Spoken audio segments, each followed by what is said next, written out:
welcome to Nevaeh's Nightmare. I am with Mallory Cywinski. She is an author, a paranormal investigator, and I've got some questions I want to ask her. So we're going to get started.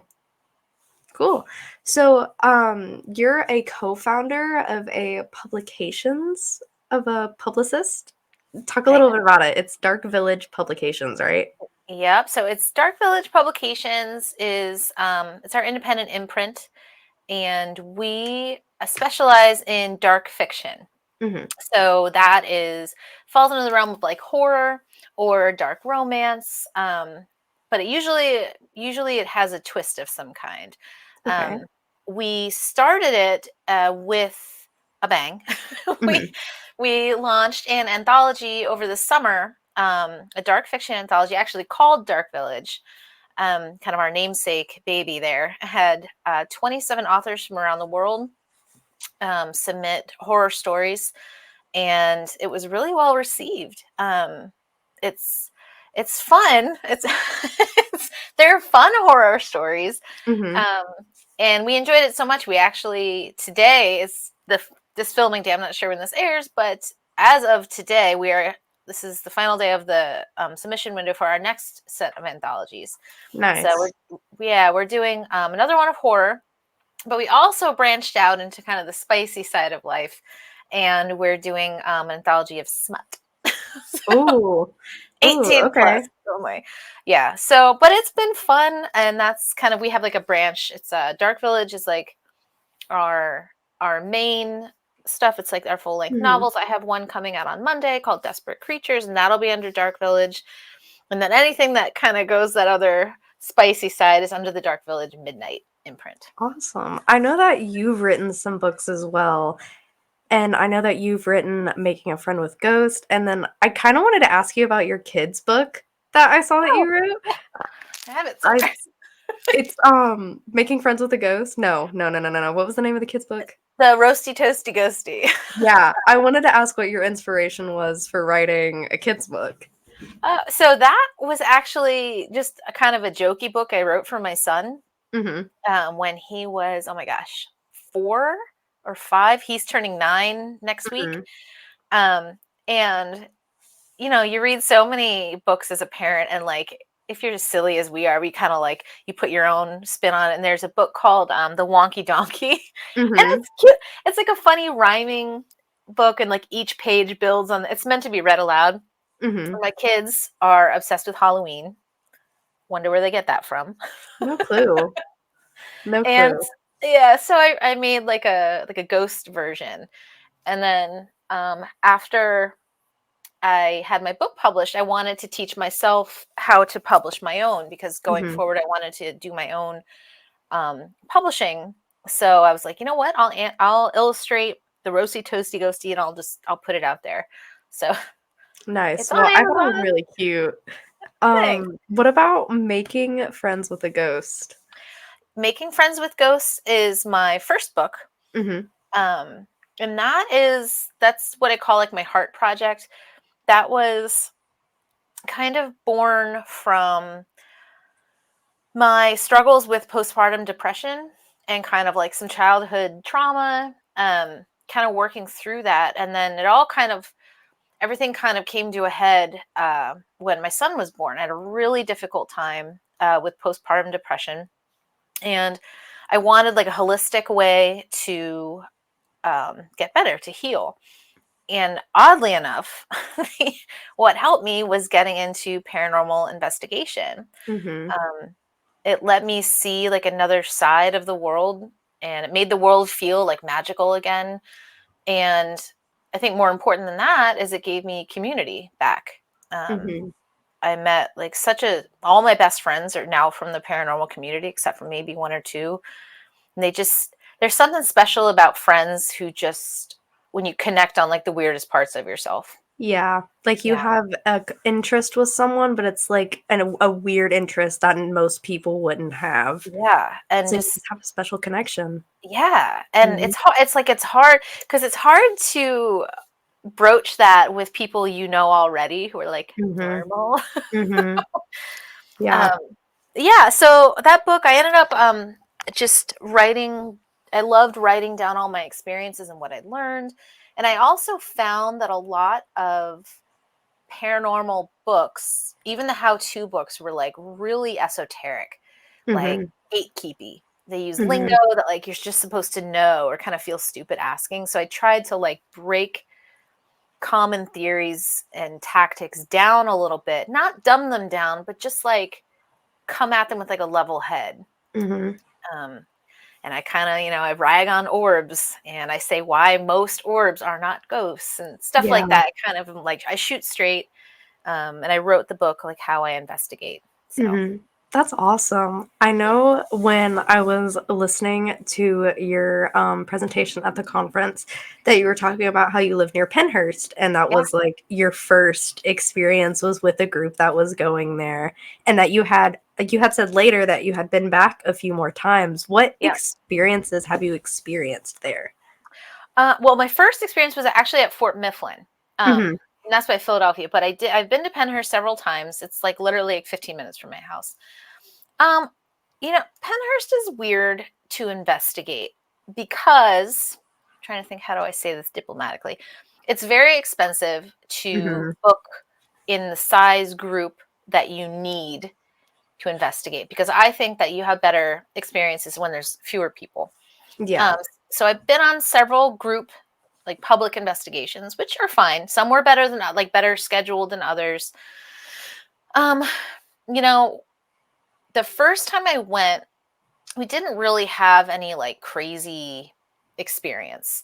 Mhm. Um, which is fine. Like it's a creepy place and it's fun to kind of get to know. I think it's one of those places because the history is so tragic. I think you need to go more than once, not only to get the lay of the land because it's a huge campus, lots of different buildings, different stories in each building because each building housed a different population. Mhm.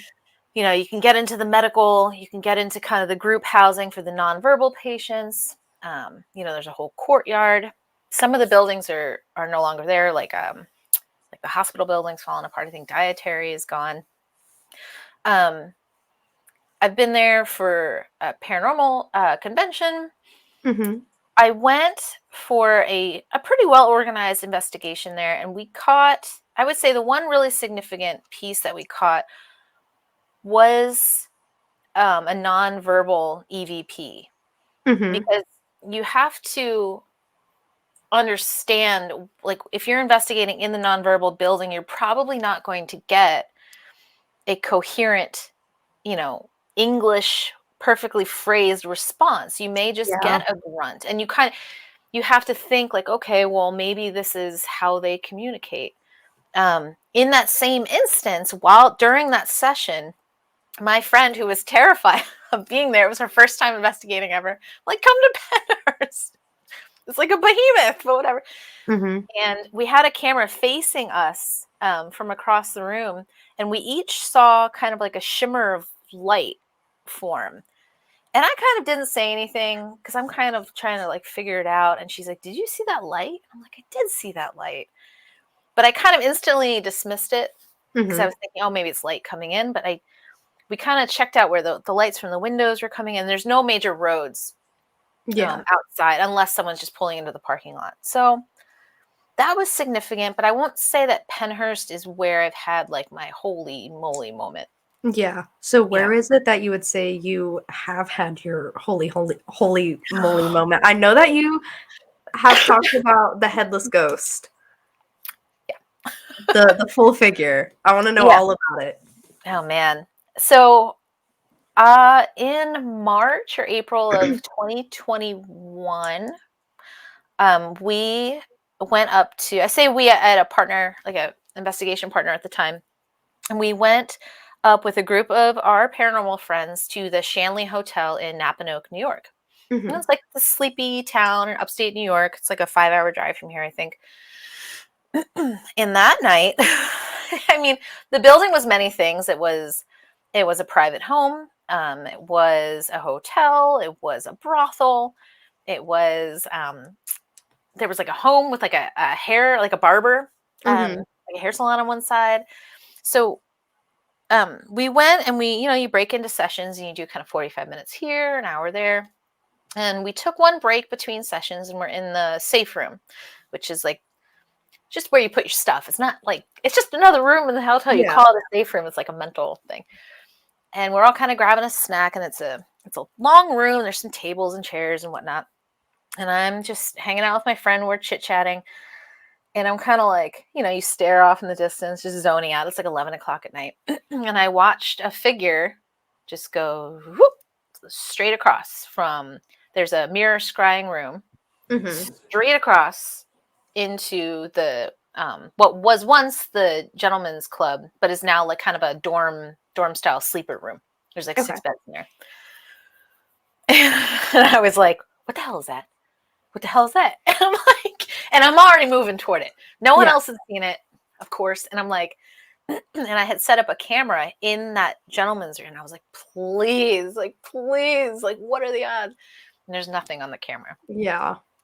But it wasn't transparent. Mm-hmm. It was wearing like white or gray, something like there was fabric. I saw fabric, and I saw legs moving underneath the fabric, and it was extraordinarily tall, Mm-hmm. like 8 feet, 7 something, much higher than it should have been, and there was no head. Yeah. That's And strange. Have you ever like done any type of like your own research to look and see if there's like a phenomenon with like headless tall ghost? yes, I have. Did you find anything?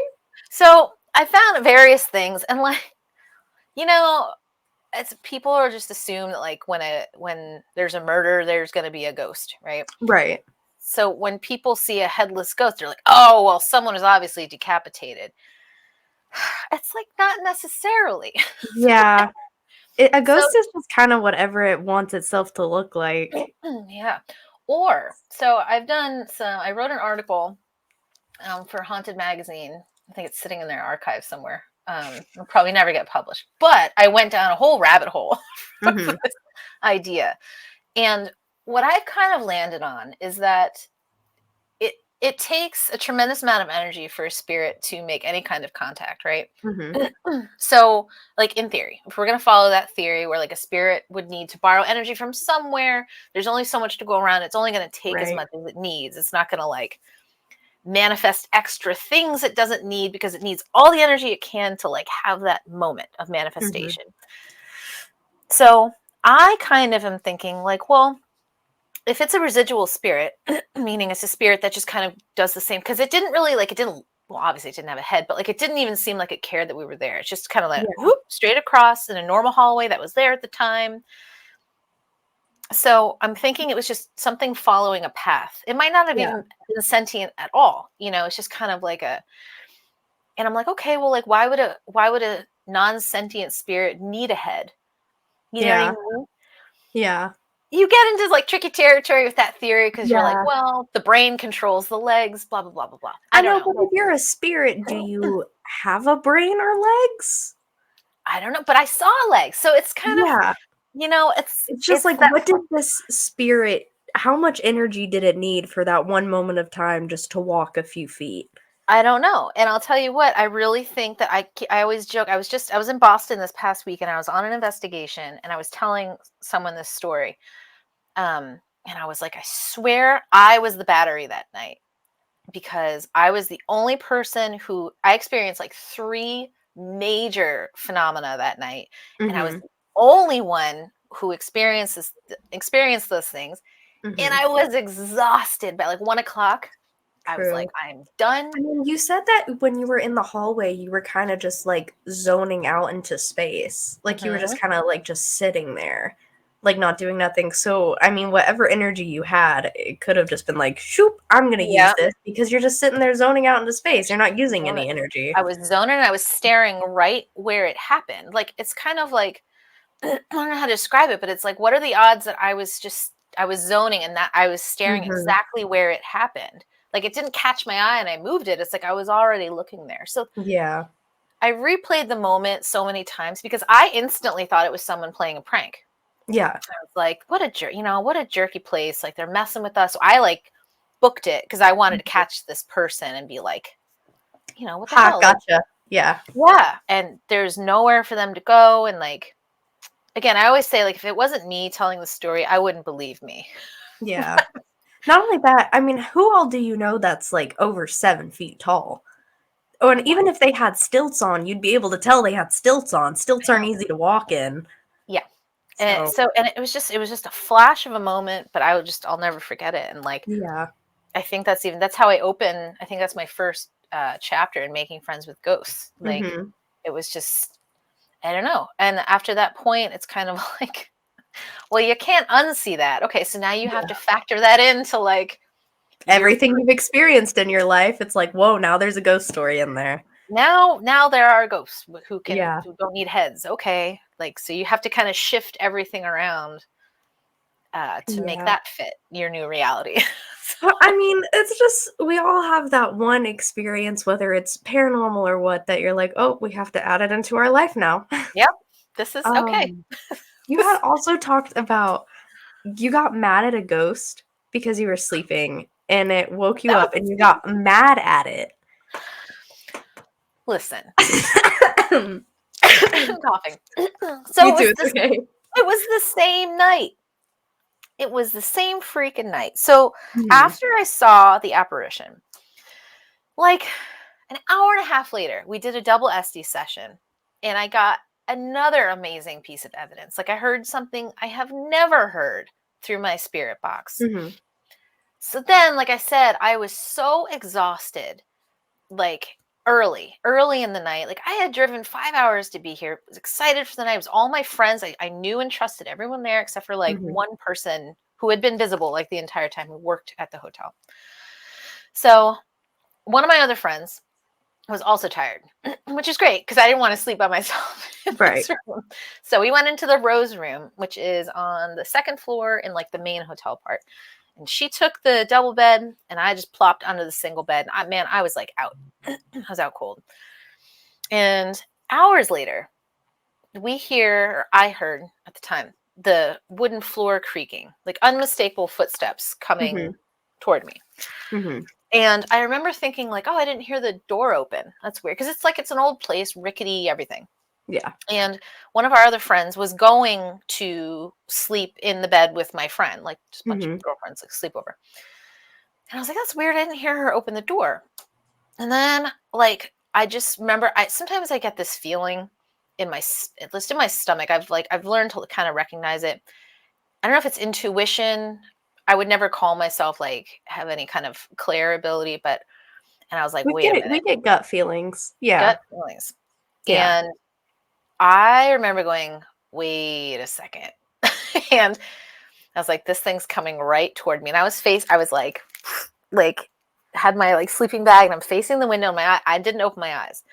And I felt and heard this thing come toward me and I felt it lean against my back. So there was mass to it and it leaned over me. And I remember thinking in that moment, I remember knowing that it was kind of like, I know you're awake. Yeah. And I wasn't like mad. I was just kind of like, no, nope, No. I'm sleeping. You know, like you had Yeah. all night. And so I wasn't like mad. I was just kind of like, bro, I'm sleeping now. Mhm. Like, Leave me and alone. I was scared, but I remember being like, this isn't like a demon. This isn't like Mhm. it felt like someone almost like checking on me and then kind of like giggling, like, oh, she's afraid of me. Yeah. And then So you didn't get any, it like, kind of like, anxiety from it? hmm? So there wasn't any sense of, like, anxiety when it was leaning over you? No, I mean, yeah, like my heart was racing just because Mhm. of what it is, but like I didn't get like a sense of like bad or like Yeah. like meaning anything bad toward me. Um, and so what happened? So it kind of like it backed away from me, and then like I said, I didn't open my eyes. I fell back asleep. I was exhausted. The next morning, like soon as the sun hits my pillow, I'm up and I'm like creeping to the ensuite bathroom. And I came out, and my friend is like eyeballs just in the thing. And Mhm. she sits up and she goes, "Did you hear those footsteps?" And I was like, "Thank God." Ugh! I'm like, "Someone like," and she's like, "They went Ah, right toward your bed and then they came and they sat on this bed." And I'm like, "Oh my God." And it was just the two of us in the room and like, that's, like, almost gross to think about. Just, like, why? some creepy little spirit just wanting to watch y'all sleep. Like, I don't know. I don't know. I didn't get like a gross. I don't know where I'm pulling this from. Maybe it's like a narrative I'm telling myself, but I got like old lady vibes. Mhm. That's like the vibe I got. I I don't mean, know. you can get vibes from spirits all the time. Yep. Like, I So don't I don't know if you've ever had an experience where, like, if you're ghost hunting somewhere, you're visiting somewhere old or abandoned, and you walk into one room and you're like, "Ooh, I don't wanna be in this room anymore." yeah. Yep. I mean, I feel like you probably get the same thing from, like, spirits. Like, if it's a good thing, you're probably not gonna get a super bad amount of anxiety or feel like you're in danger versus where if a Yeah. demon's in the room with you, you're gonna panic, you Yeah. know? Yeah. So, No, there's definitely been spaces where I'm like, whoops, like I need to not. This is not good. This yeah, I is don't wanna be in here. yeah. Yeah, I've had experiences like that. It's just like you walk in and you're like, Nope. something's Nope. not right." And then No. everyone else is just, like, going about it, and you're like, "Why are you guys in here?" Yeah. And It's that is when it like will affect one in your group or yourself and not the rest. Like I find that Mhm. really interesting. Yeah. Have you ever Yeah. been like, had experiences like that where you walk in a room, but it's, like, more than just you that gets a bad feeling? Yeah. Oh Yeah, yeah. that's when it gets scary because it's like, Yep. "Okay, it's more than just me." It's so palpable that like Mhm, more than one. That's when it's mhm. handy to have a skeptic because if you watch the skeptic and they're freaked out, then you're like, ooh, Yeah, okay. yeah. The Yeah. the one time I've had that experience, the only other person who did not wanna be in the room was the only other skeptic that was with us. The Yeah. only person that was skeptical. And, like, he literally walked in the room and was like, "Okay, bye." Like, he Yeah. didn't even say anything, and then I walked Yeah. out and I was like, "I felt weird in there," and he was like, "Yeah, I just didn't wanna be in there." Hmm. Hmm, Oh yeah, yeah. I wonder why. So you had talked a little bit about was it, like, an Airbnb you guys stayed in or something where there was a haunted painting and you didn't Yes. know that it was haunted when you first stayed there? Yep. so Tell me all about it. so excuse me. So that's actually the book that's coming out on Monday. Is Okay. what I based Mhm. the book on is this freaking cabin. That's like where it all Okay. started. So like I love like the mountains and the lake and beach and stuff, and my kids do Mhm. too. And the closest lakes to us are in the Adirondacks, upstate New York. Mhm. So we booked like a family trip. My husband found an Airbnb, and we went up there. And as soon as we opened the door, we all went, "Oh, okay, Oh, this is totally haunted." Like, all right, they didn't put that awesome. on thing. Like even my kids, I mean, my kids are prone to kind of like think that way anyway. But even like my husband, who was like the skeptic to Mhm. be all skeptics, was like, and he had said later that night, he's like, "I'm so glad that everyone's cool with it because as soon as I walked in, he was like, well, this place is haunted." I'm like, well, yeah. So like you get into a new like your Airbnb and you're excited and you're checking out all the different rooms and stuff, and we all we all like skidded to like a comical stop Oh down. gosh. Like we went up. There's like a back stairwell in this kitchen, and then like a narrow hallway. And I'm like, okay, this is like the servants' hallway. It's like a bigger place, and this is where the staff must have stayed. Holy creepy vibe! Like talk about like vibes where you're like, nope. There's Mhm. two bedrooms at the far end, and on this wall is this. I just sent it away, but I had a copy It's of okay. the painting. There's Mhm. painting of this girl or boy, Mhm. apparently, according to my research since. But it's Do you have like the painting, like, posted anywhere? I did. Well, it's on my Instagram. Okay, look at her Instagram, it's on her Instagram. Uh, so it's this painting of a little girl, and there's just something about it when you see it. She's got like big Mhm. eyes, and she has like real sloping shoulders in there. She's holding a doll, like a doll in a blue dress, who I figured out is the mother. It's the doll's what she's holding is supposed to be her mother, like, and then at the bottom of Okay. the painting that you don't even really notice at first, there's a cat, and the cat has kind of a humanoid face, and like it's just not it's just not a good Do you painting. know when the painting was made? Because depending on the age of the painting, there's this, like, weird thing where people w and, like, old oil paintings just don't know how to paint cats and dogs. Yeah, our So, like babies. Or There's like, babies. Yeah, yeah, they all have like human man faces, but they're yeah. animals. Hmm. So, Oh yeah, a yeah. little So like, creepy. so this painting just freaked me out like all week, and because I am who I am, I brought investigation equipment with me, Of and course. I ran like an overnight on the last night. I didn't want to do it like the first night because my children are in the house, and it's kind of like, You don't want to freak yourself out if you're going to stay there. no, and I don't want to grab the attention of the spirits when I have to be there with Mm, my kids all week, because I do right. think that sometimes, like, if you pay attention to them, they will pay attention to you. Like the Exactly. movie Paranormal Activity, like I do think Yeah. there is something to that. Not the movie, but like Yeah, that yeah. theory. It's like you give attention to something, it's going to give attention to you. If you Yeah. agitate something, it's going to try to agitate you. Yeah. Well, it's even like when you're a parent and like your kid does something bad, you don't want to like Mhm. completely freak out about it because then they'll do it more. It's that Exactly. kind of thing. So the You last treat night, you treat ghosts like you treat your kids.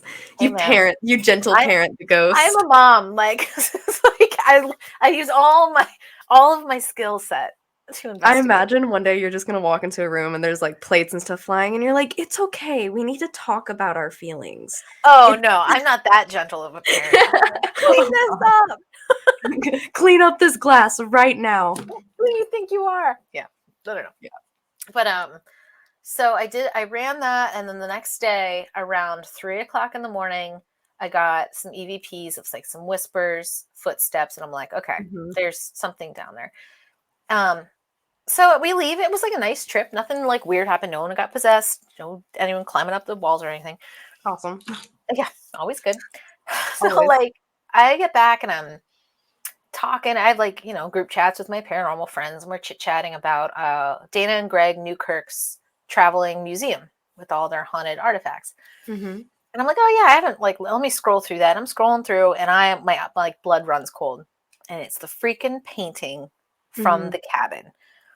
It Ooh, staring back at me from my phone. And I'm like, what the this is hell? gross.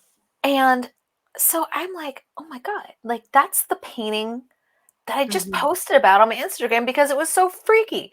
So I'm like looking at it, and apparently, like the original is called The Restless Painting. It's Dana and Greg Newkirk own it because someone gave it to them because, like, whenever they would hang it up, all the other pictures on the wall would fall off. You can, like, it sets K2s off, like, all it, like, has this, like, track record of Mhm. paranormal activity. And I had no idea. And so, like, I'm just like, why would you hang like a copy of that painting? Yeah. Well, do you know if it like did you get close enough to the painting to tell if it was like a picture or if it was like a It like painted copy? No, it was a print. It was Okay. definitely a print. Okay. And what's interesting to me and what I wish I'd paid more attention to now is because there was another, obviously by the same artist, of a little Mhm. boy in like a blue, like almost like a little sailor suit. And now I'm like, well, where's that? Like, Yeah, why would one be haunted and not the other? not the other one. Yeah, so like so I got home, and that's then I wrote Making Friends with Ghosts, and I talk about the painting in there as well.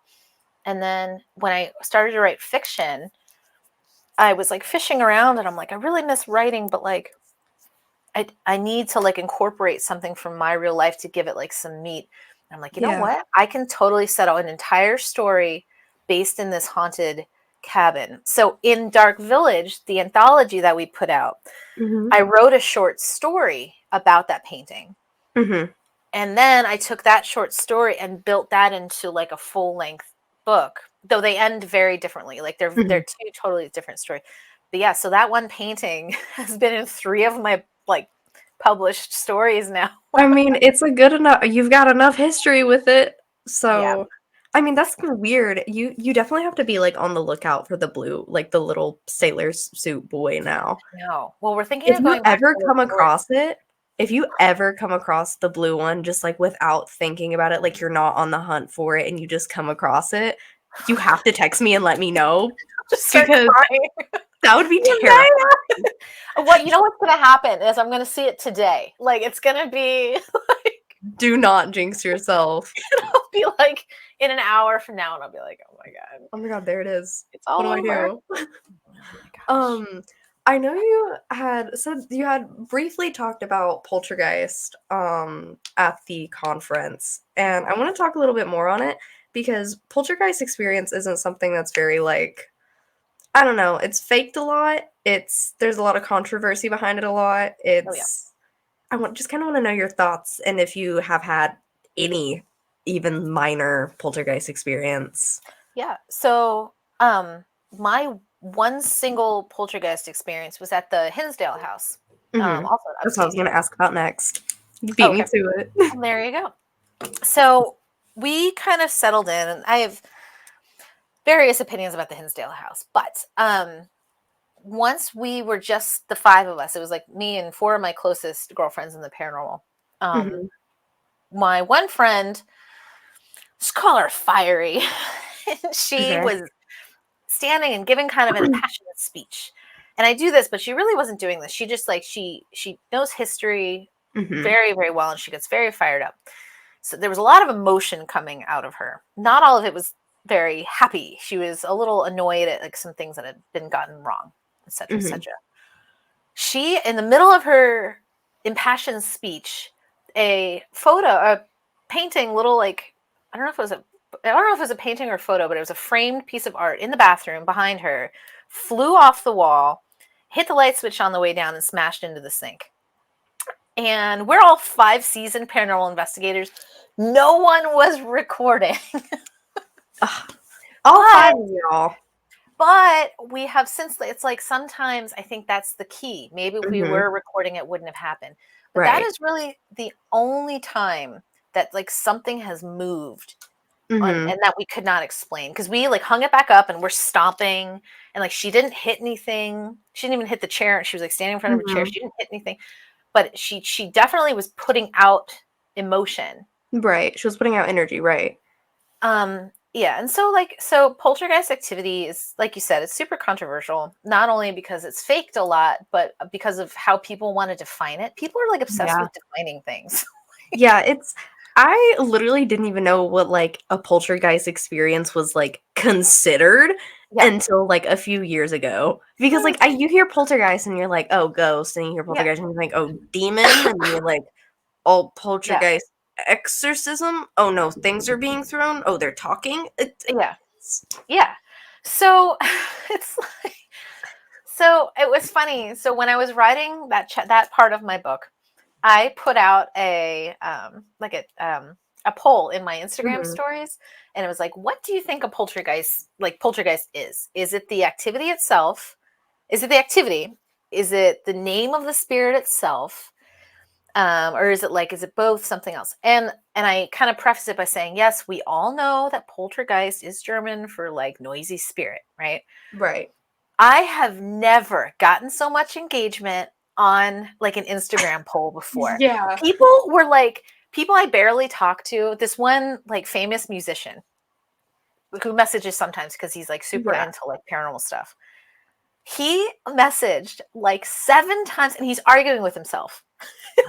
Like, Okay. dude, I haven't even said anything back to you yet. He's like, well, this is what this, and I'm like, bro, and I'm reading like his conversation with himself, and I'm like, I love when people, like, don't have an actual answer, so they just start arguing with and themselves. they just start like, he's going on, and he's like, well, it could be this. I'm like, you needed to like edit all of this and then give me one coherent answer. But Yeah, like, I so was looking for one answer, not 7. yeah, whatever. It all Yeah. made for like a funny little excerpt. But like generally, myself included, a poltergeist is a in my brain. If I'm forced to define something, it Mhm. is the type of activity. Yeah. It is not the type of spirit to Mhm. me because I think that any spirit could potentially move something if that is how they want to or how they manifest. It Right. doesn't mean that they are a poltergeist. I don't care what the dictionary tells me. Yeah, You know how many I times don't I think got a sent the poltergeist dictionary is definition? like, yeah, I I know don't think a poltergeist is like a type of spirit. I don't either. I Because don't I mean, either. if you're looking at it from like a biblical standpoint, okay, you've got like your ghost and then you've got your demons. But if then you're coming from it from a non-biblical standpoint, demons are completely out of the question. So you've just got your ghost. And And then, I was looking for like the colloquial, like the common usage yeah. nowadays in the popular paranormal community, because everyone's gonna have a thing. But like, it's so funny when people, I don't want to say men, but and they send you the dictionary definition. I'm like, homeboy, like No. I'm writing a book. I have a Yeah. dictionary. I've done that part. Like I've probably read that dictionary more times than you have, I'm and I not a can man hater at all, but guarantee it was like it was that's not hilarious. right. Like that day, I'm like, what are these people? It's So poltergeist. I don't know. I feel like it's definitely probably more the activity. Like mhm. if you're having poltergeist activity versus Poltergeist if you're activity. yeah. Yeah. Yeah. Yeah, versus where like, oh, there's a poltergeist in the house. It's no, you're having poltergeist activity. Something's Yeah. been I thrown. mean, You're not having if it ghost makes activity. yeah, if it makes you feel better, you can call it a poltergeist. Well, and two, Yeah. I think the common um belief about poltergeist activity is that it is fueled by Mhm. the living a lot of times. And I Yeah. think like I remember Grant Wilson on Ghost Hunters years and years ago, and he was like, "You don't have special powers," and I'm like, I always say that. I'm like, it's not like anyone has powers to like make Mhm. things move. It's just in times of transition that stress that we have between the physical stress of our bodies changing or just in periods of just intense stress, just like stress can give you wrinkles, Mhm. stress can affect your environment. Just like when you're very Right. stressed, it changes how you interact with someone who walks in, or you're stressed and your jacket catches on the doorknob. Right. You're gonna react differently when you're stressed versus when you're like having a good day and your jacket Exactly. gets caught. And if you're stressed, you're kind of putting out this like even if you're not doing it intentionally, you're putting out this type of like really aggressive energy, Yeah. whether it's violent, sad, Mm-hmm. angry, whatever. You're putting out a very visceral Yeah. energy and any Totally. type of spirits like, "Oh, energy. Oh, I can yum. use that. Yeah. Yeah, I'm gonna Delicious. take Yeah. that." And if they Totally. can get enough energy and you're having a really hard time in your life and there's a Mhm. ghost in your house, yeah, that plate might fly across the room because you're having a Mhm. really bad day and the energy's like, "Look at me, please." Yeah. So, It's like it's one of the more out there theories, but I do think that like our own personal energy can oh yeah. affect the environment like that. But Oh like you said, yeah. it's just, I don't trust any poltergeist capture that I wasn't there for Yeah, because I'm I mean, salty and I trust no one. didn't they use like practical effects for the first Paranormal Activity movie? Yeah. Like So, but it's not that hard. I remember my grandmother convincing my 6-year-old brother that the elf on the shelf flew. It's not that hard. She tied him to a string and floated him across the screen. oh, that's fun. Maybe It's I'll do that tonight. I did in Gettysburg. I did have some interesting footage Mhm, overnight of a luggage rack shifting. But again, it's like I don't talk about that a whole lot because like it did shift like toward the center of gravity and like it was, mhm, so if yeah. you want to get It's things that could nitty-gritty, just be explained. yeah, like I kind of was like, okay, that's probably just normal. Yeah. And it just shifted a little. But yeah, the Um, picture flying, that was so interesting. you said that was at the Hinsdale house. So Mhm. what exactly is the Hinsdale house? Because this is until when I watched your presentation, that was the first time I had heard about it. Okay. The Hinsdale House is a farmhouse in upstate New York. And it was, oh my gosh, my brain just went totally blank. It was a family that lived there. All I can think is the parents. That's the Conjuring House. My brain like won't let go of that name. But It's okay. Oh, there's so many houses I have to ask you about that you've been I've to. never been to the Conjuring House.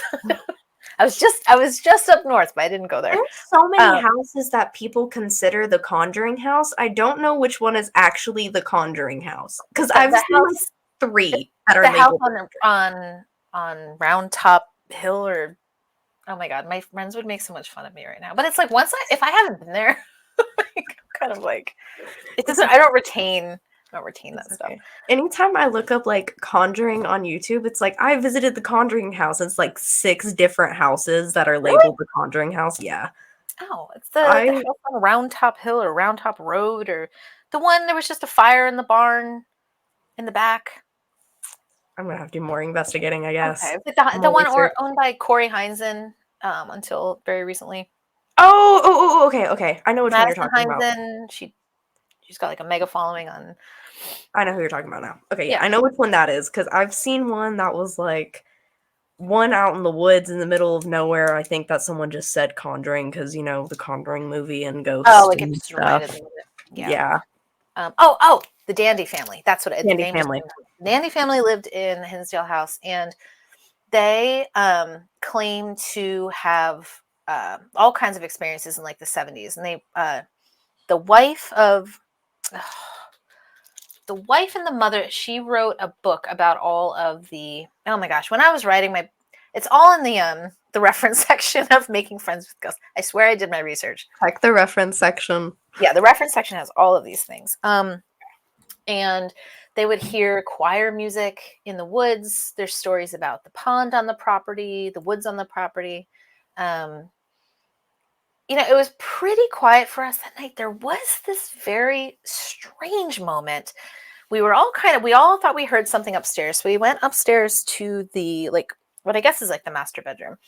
And we're kind of standing at the top of the stairwell. I had an experience where I heard a gasp in my ear, but I kind of has since let that one go just because I was kind of on the fence. And if I'm on the fence about something happening, I kind of just am like, Yeah, you'll just let it go. but we all five of us heard like the dog nails on the kitchen Mm, linoleum right at the bottom of the stairs. And I was like, 100%, I'm going to turn this light on. There's going to be a dog right there. We even heard the tags ringing. mm-hmm. And there was no dog. But there is the story of a ghost dog on the property. So Huh. that was weird. Like, but the Hinsdale house is tough. And I don't want to get myself in trouble here because my opinion is probably pretty controversial on it. And I'm not one for Okay. internet drama. That's not That's my thing. that's fair. But I will I just say, didn't know anything about it. I just well, heard you mention it, and I was like, what is that? like Lorraine Warren went in and she was like, there's a demon here and you need to go to Mm. church. And she told Nick Groff that he needs to pray. And so then Anything when with you the go in, Warrens. yeah. And when you go in, they're like, the energy's dark here tonight. And I am like trying not to laugh, because Yeah. I take it seriously, but I also I don't appreciate being told what I'm going to experience. I think you should let an Mhm. investigator go in totally like Blind. neutral and just Yeah, not let even blind, but neutral. Yeah. yeah. Just like let Um, them experience what they're gonna experience. And if they don't experience anything, don't try to force them to, and don't convince them that they did either. yeah, she went on. Oh my gosh, she talked for like an hour about like how negative it was. And I'm like, this feels like a sleepover. I'm like, it's fine. Like it's a little Yeah. creepy because it's old, but yeah, like we went out into the woods. It was kind of funny. We got caught there Mhm. in a blizzard, so we had to stay almost like an extra half a day.